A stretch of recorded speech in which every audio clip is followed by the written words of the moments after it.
Good evening and welcome to the Cleveland Heights, University Heights City Schools Board of Education meeting for the 6th of September 2022. Thank you for joining us this evening. This is a regular meeting of the school board, and all items that will be discussed or voted on have been posted as required by state law. We are here to conduct the business of governing the district, to set goals, to hear reports from the superintendent, to approve budgets, contracts, and personnel appointments, and to make policy for the district. We are not here to make management decisions or to solve the problems of individuals. Management is the responsibility of Ms. Kirby.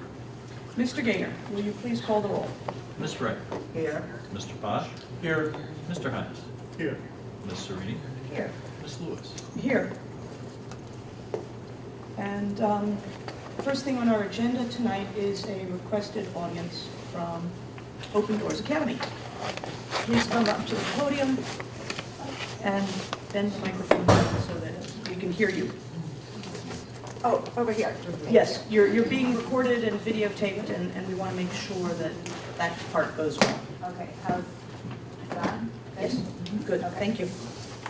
Hi, good evening. I'm Dorothy Maldrup. I'm the CEO of Open Doors Academy. Nice to see all of you. Hello, Superintendent Kirby and the Board of Education.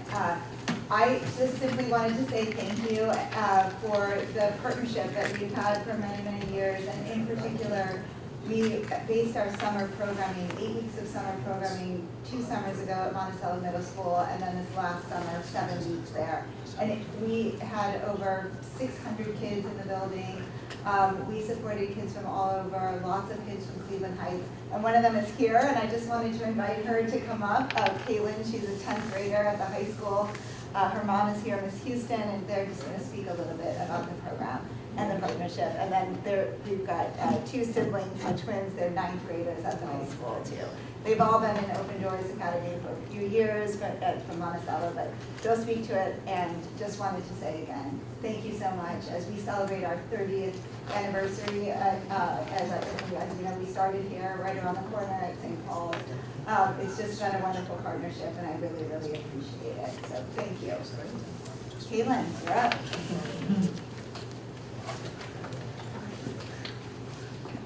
Good evening, everyone. My name is Kaylin McGee. I am currently a sophomore at Heights High, and I've been in the program since 7th grade. I joined to feel included in this program, and that's exactly how ODA made me feel. I was very fortunate enough to get a summer job at Monticello Middle School because of the board's generosity in lending and creating a safe space at Monticello Middle School that ODA programming could use. My summer job shaped me into a better person. I learned crucial life skills like being self-sufficient, learning how to handle money, and I also gained tactic knowledge and learned my patience. So thank you for contributing to my growth as a person. One quote that really reconciled with me was, "The journey of 1,000 miles begins with one step."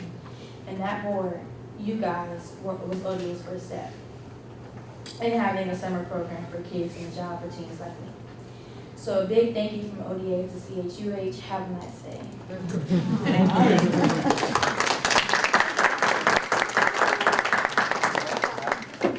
evening, board. Everyone here. My name is Tia Houston. I am the proud mother of 3, Kaylin. Like she said, in the 10th grade, and my twins that are in the 9th. They've been in ODA for the past 3 years. I just wanted to take a moment to say thank you as well. We've had some trial and tribulations this year with the fire in our home. So having the opportunity for Kaylin to get a job through ODA and being able to walk back and forth to Monticello really took a huge weight off of me, where they had somewhere safe they can go and get their minds off everything we've been through this year. So I just wanted to tell you thank you. I appreciate you, and you definitely helped our family by keeping this program in the neighborhood where they can walk back and forth and not eat all my food all day. So thank you very much.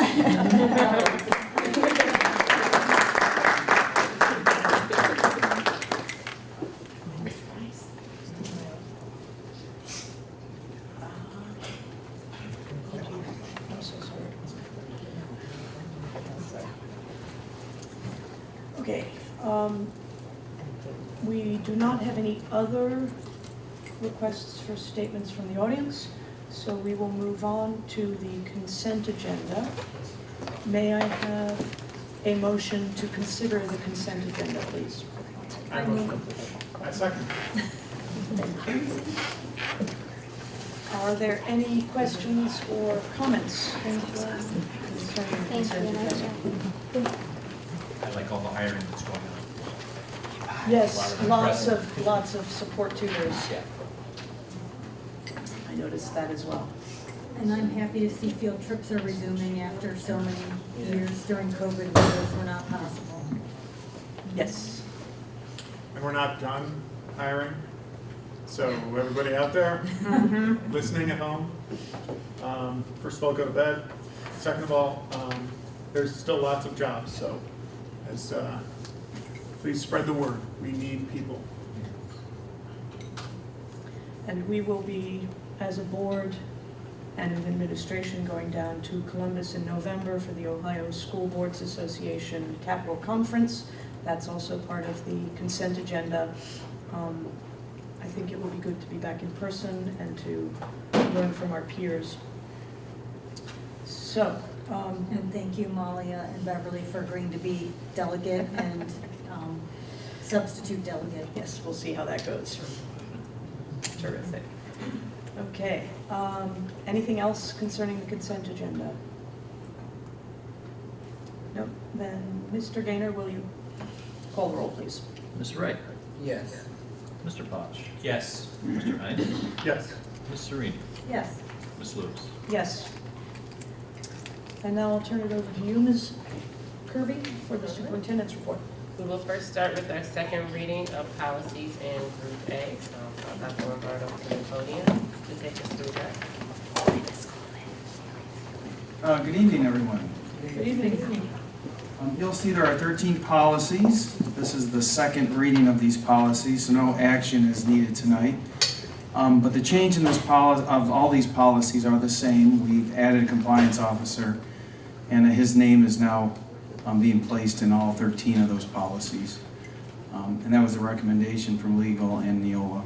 So again, this is the second reading, and that really is the only change within those policies is the name. Great, thank you.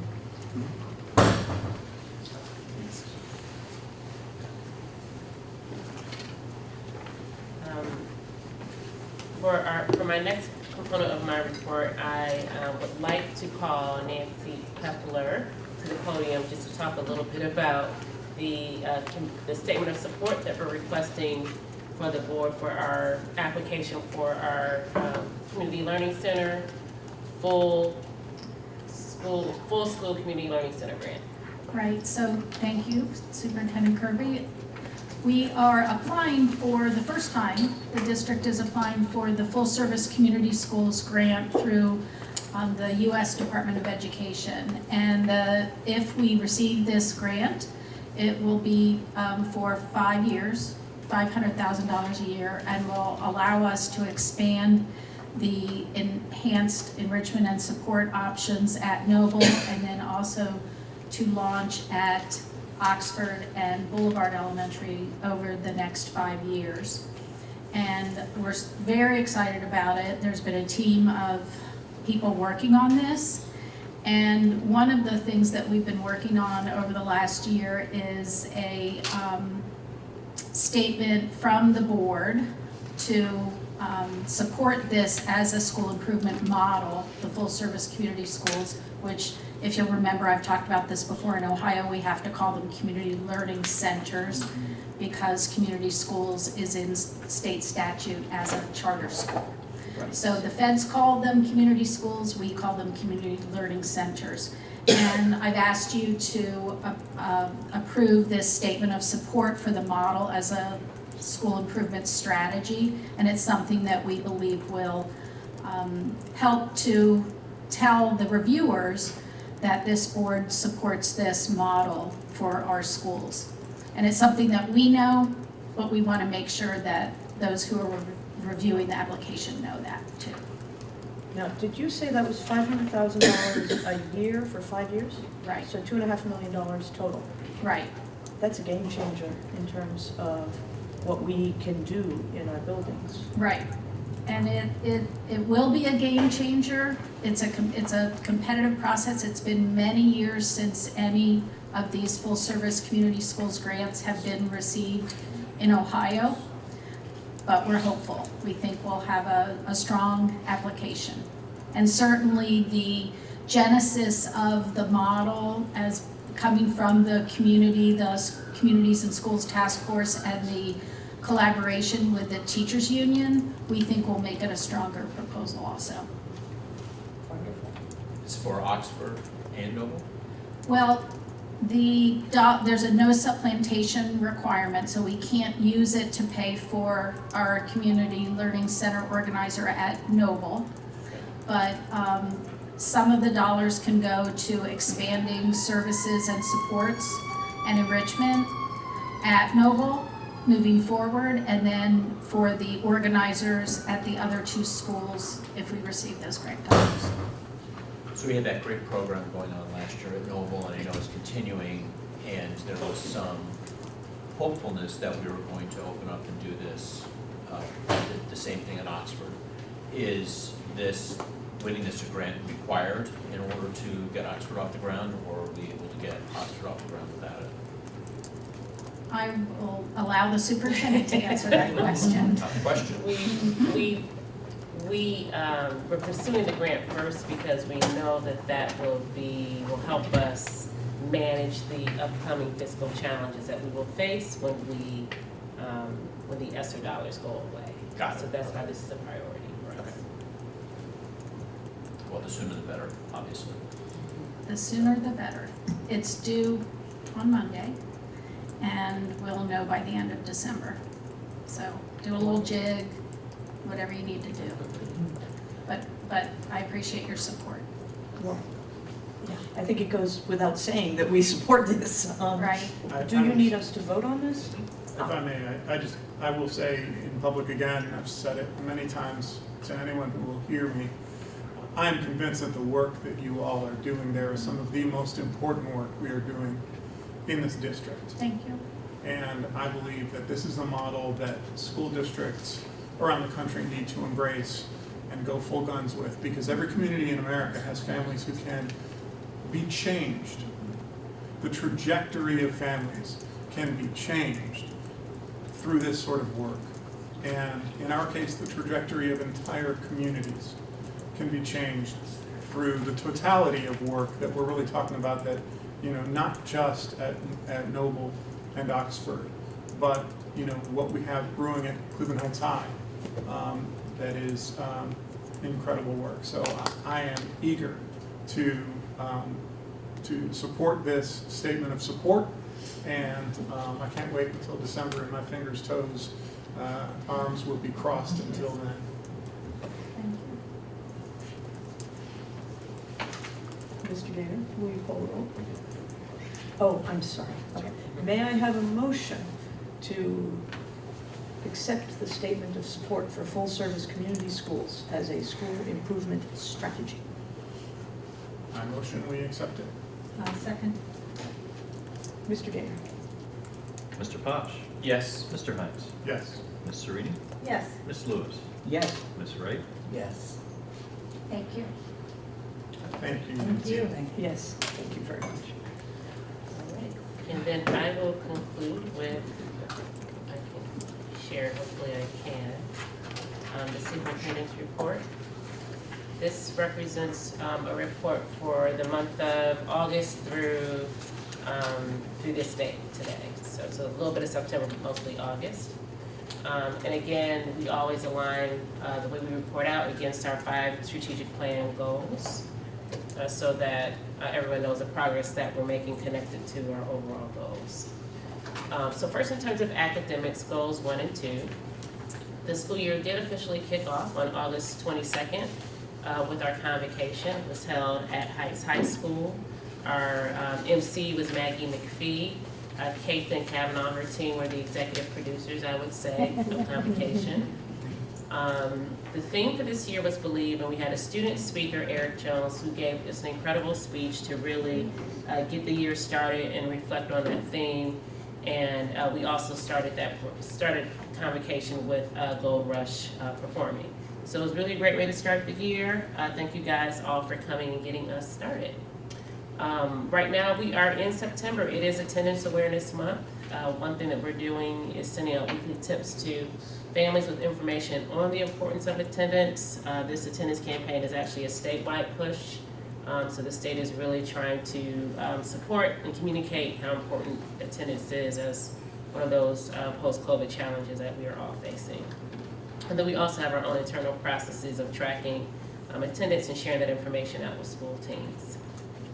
Last week we had our curriculum nights at all of our schools starting out last week.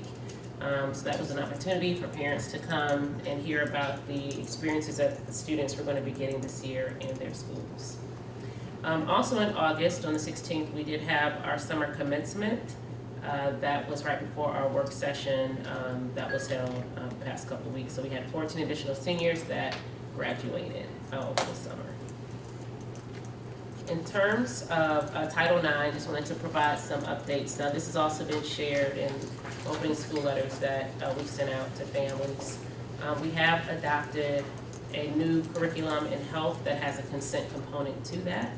And so we are working with our teachers on the rollout of that, in addition to professional learning to support that work. So the work around consent is ongoing. This is some foundational work, though, that I wanted to make sure people understood is moving forward.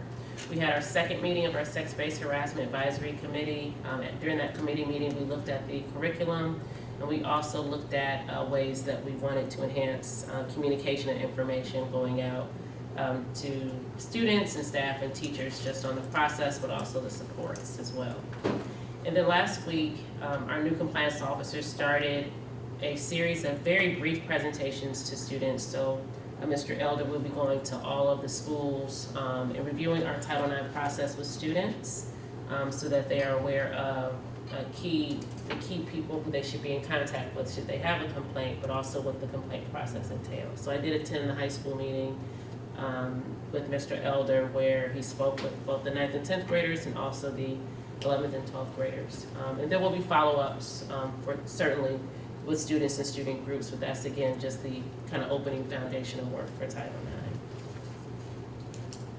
In terms of families, community, and staff, those 3 and 4, we held our annual TAP retreat on August 10th, and during that retreat in particular, the leaders of the Educator Safety Network went over some of the general findings from our safety work last year to help inform the planning of the school team. So it was well received and very helpful for the TAP teams, because they also work on policy, procedure, and this is a very sensitive watch, policy, procedure, and climate. Connected to the Noble COC, we did have this past summer over 700 people attend summer events as a part of the COC work at Noble. So again, just to underscore what we've been talking